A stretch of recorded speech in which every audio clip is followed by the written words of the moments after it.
কুমিল্লা বিভাগ তো এটা আমাদের দীর্ঘদিনের দাবি।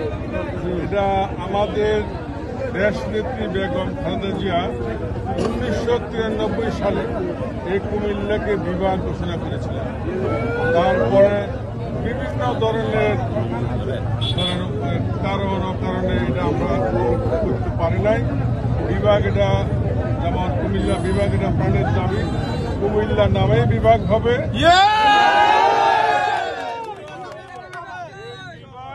আগামী নির্বাচনে বাংলাদেশ জাতীয়তাবাদী দল বিএনপি তারেক রহমানের নেতৃত্বে ক্ষমতায় এসে এই বিএনপি বাস্তবায়ন করবে। পাশাপাশি এই যে লাকসাম, আপনারা যে লাকসাম দেখছেন, এই লাকসাম জেলায় আমরা রূপান্তর যত ধরনের সুযোগ সুবিধা আছে সকল সুযোগ সুবিধা নিয়ে আমরা মনোহরগঞ্জকে একটি আদর্শ উপজেলা হিসেবে গঠন করব। এটা আমাদের দৃঢ় প্রত্যাশা এবং অঙ্গীকার আগামী আমাদের ভোটারদের।